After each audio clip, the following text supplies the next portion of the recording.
जर एखाद्या परिवारावर एखाद्या स्त्रीवर अत्याचार झाला तर त्याच्यासाठी त्याच्या विरुद्ध भांडण करण्यासाठी फक्त ते त्या घरच्यांनी लढावं की पूर्ण समाजाने लढावं? दिल्लीमध्ये रेप झाला होता, निर्भया रेप, खूप जुनी गोष्ट आहे. जर आठवत असेल तुम्हाला, पूर्ण दिल्ली, पूर्ण सगळं रस्त्यावर उतरले होते, हजारो लोक, लाखो लोक उतरले, तेव्हा काहीतरी झालं, बरोबर आहे? हे सगळं समजतं, सगळं मान्य आहे.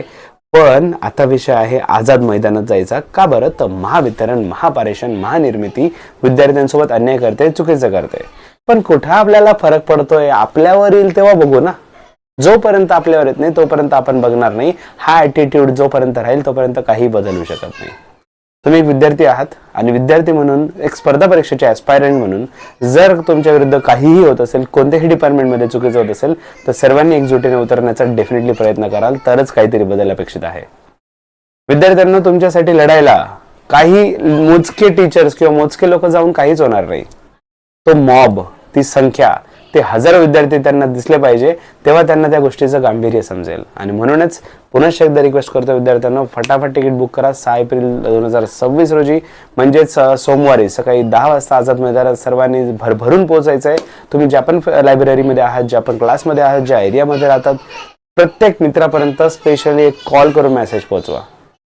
तिथे कोणाचंच प्रमोशनसाठी, ब्रँडिंगसाठी नाही चाललोय, तिथे सर्वांसाठी लढायला चाललोय. त्यातल्या त्यात केंद्रे सर जे आहेत, केंद्रे सरांचा एक्सपिरियन्स जबरदस्त आहे आणि त्यांनी खूप सारे मुद्दे मार्गी लावलेले आहेत आणि डेफिनेटली हा सुद्धा मुद्दा मार्गी लागेलच, याच्यात काही शंका नाही. आणि त्यातल्या त्यात मुलांना प्रत्येक गोष्ट, म्हणजे जसं म्हणतो ना की आपण, जसं तुम्ही पहिलं पाऊल जेव्हा टाकलं, चालायला लागले, तर पहिलं पाऊल टाकल्यानंतरच तुम्ही पळायला लागले असं नाहीये. पण पहिलं पाऊल जेव्हा तुम्ही टाकलं त्याच्यानंतर पडले, पण तरी सुद्धा तुम्ही चालण्याचा प्रयत्न चालू ठेवला आणि त्या प्रयत्नामुळे तुम्ही चालायला शिकले. तर तशीच ही गोष्ट आहे मुलांनो. प्रत्येक एफर्ट, आपण जे प्रत्येक एफर्ट घेणार आहोत ते कलेक्टिव्हली त्याचा एफर्ट जबरदस्त, त्याचा रिझल्ट जबरदस्त येणार आहे. म्हणजे एक सिंपल आणि एकदम माफक अपेक्षा पोरांना. आपलं काय म्हणणं आहे, डिपार्टमेंट वाल्यांना, काय आम्हाला उपकार नका करू, आम्ही तुमच्याकडनं काही जास्त अपेक्षा करत नाही. तुम्ही जेवढी जाहिरात काढतायत ना, जेवढे सीट सांगतायत ना, तेवढ्यांना तुम्ही इमानदारीत एक्झाम घ्या. प्रॉपर ऑथोराइज्ड टीसी सेंटरवर एक्झाम घेत जा, प्रॉपर टाइमचे रिझल्ट लावत जा, डेडलाईन प्रमाणे 45 डेजच्या आत रिझल्ट लावत जा आणि त्याच्यानंतर इमानदारीने तुम्ही डीव्ही वगैरे सगळ्या गोष्टी करा आणि फटाफट त्यांना पोस्टिंग द्या, जे डिझर्व करतायत त्यांना. आम्ही काहीच म्हणत नाही बळजबरी एक्स्ट्रा पोस्ट आणा आणि जे नसतील तरी 100 जागा आहे, 200 जागा आणा, आम्ही म्हणतच नाहीये. तुम्ही 100 सीट म्हणता तर 100 त्यात भरा राव.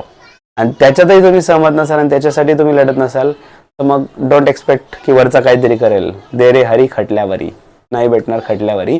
सो डेफिनेटली आपल्याला उठावं लागेल, आपल्याला लढावं लागेल आपल्या न्यायासाठी, आपल्या स्वतःसाठी.